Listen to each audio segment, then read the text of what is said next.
la logique veut qu'on commence par regarder une pièce. Donc on voit bien qu'il y a un premier PIM, où la perception à privilégier, ça va être la perception de globalité de cette petite forme, avec sa couleur également. Mais je ne vais pas me contenter de regarder passivement cette pièce, je vais également faire attention à bien faire quelque chose. Donc ça va être ma manière d'agir, eh bien je dois l'encoder en mémoire. C'est-à-dire que je vais faire une sorte de petite photo, là, comme si je cherchais à m'en faire une petite image mentale, hein, même simplifiée. Je vais l'enregistrer tout simplement. Donc ça, c'est quelque chose qu'on peut décider de faire, encoder en mémoire visuelle, ce qu'on vous a sous les yeux.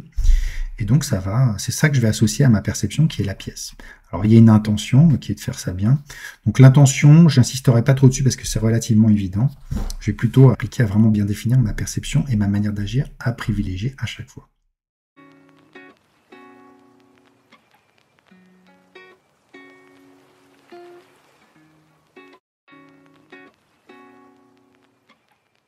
Ensuite. Alors, qu'est-ce que je vais faire ensuite? Assez logiquement, eh bien, je vais regarder les pièces les unes après les autres. Alors, si je les regarde les unes après les autres, ça veut dire que la perception que je dois privilégier, c'est cette fois la forme, hein, forme couleur, enfin, c'est ce que je vois. C'est pas ce que je sens, c'est pas ce que j'entends, c'est vraiment quelque chose de visuel, très centré ici.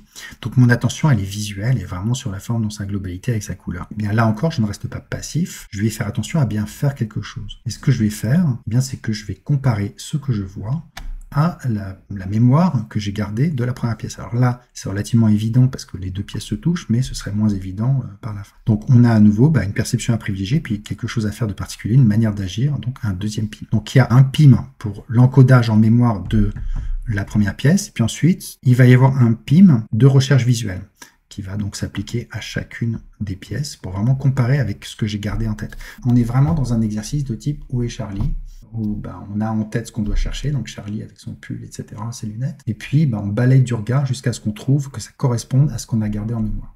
Ce qu'on va appeler en anglais le template, hein, c'est-à-dire qu'on cherche à une correspondance entre ce qu'on voit et puis ce qui a été gardé en mémoire. En répétant ce PIM pour chaque pièce, eh bien, au bout d'un moment, oui, je constate qu'il y a une correspondance entre ce que j'ai encodé et ce que je trouve. On barre les deux, on répète le premier PIM avec cette pièce-ci, etc. Ensuite, on balaye du regard avec le PIM de recherche, etc. Donc, on va alterner PIM 1, PIM 2, PIM 1, PIM 2 à chaque fois. Alors, une remarque, c'est que, comme pour Charlie, l'exercice peut se simplifier au niveau du deuxième PIM. C'est-à-dire que le PIM vraiment de recherche. Au lieu de faire attention à toutes les pièces séquentiellement, on peut décider de changer son petit filtre attentionnel pour ne faire attention qu'aux pièces qui ont une propriété commune avec celles qu'on recherche. Là, en regardant, eh bien, je peux ne regarder en priorité que les pièces, par exemple, qui ont une petite forme ronde. Mais pour me focaliser sur cette pièce, cette pièce, cette pièce, cette pièce et cette pièce. Et ne comparer que celle-ci. Donc, ma perception, ce sera la perception de ces pièces en particulier. Et puis, ma manière d'agir, c'est à nouveau d'effectuer cette comparaison entre ce que je vois et ce que je gardais en mémoire. Et puis, jusqu'à trouver donc la pièce en question.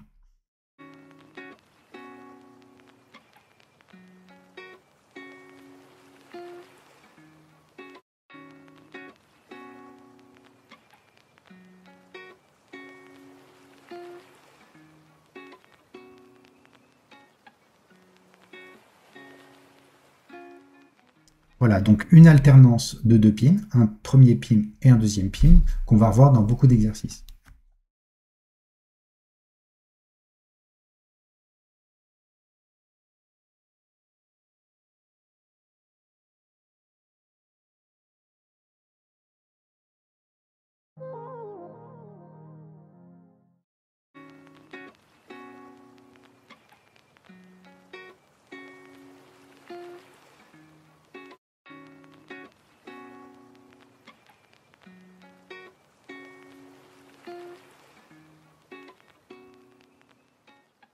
Je peux utiliser un premier PIM où mon attention va se porter en priorité sur les livres roses, les uns après les autres, et à chaque fois que je suis sur un livre rose, eh bien, je vais, par exemple, mettre une petite croix sous les livres qui sont à côté. Voilà, de façon à réduire la complexité pour le nombre de livres possible. Donc, je fais ça. Ma manière d'agir, c'est très simple, c'est une manière d'agir vraiment physique, c'est de mettre cette petite croix de chaque côté du livre rose. Bien, je répète, etc.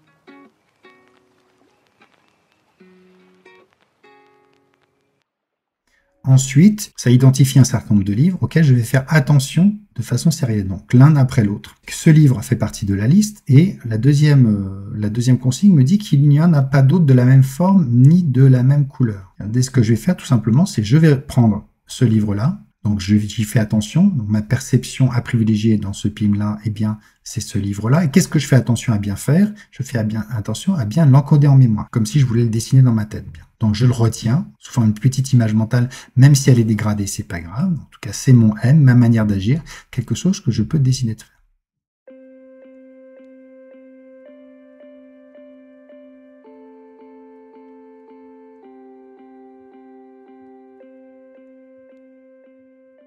Et qu'est-ce que je vais faire ensuite? Je vais porter mon attention sur tous les autres livres, les uns après les autres, avec une manière d'agir qui serait de comparer ce livre par rapport à la trace que j'ai en mémoire, de façon à voir s'il est identique ou non, bien pour voir s'il en existe un qui est la même couleur et la même taille, etc. etc.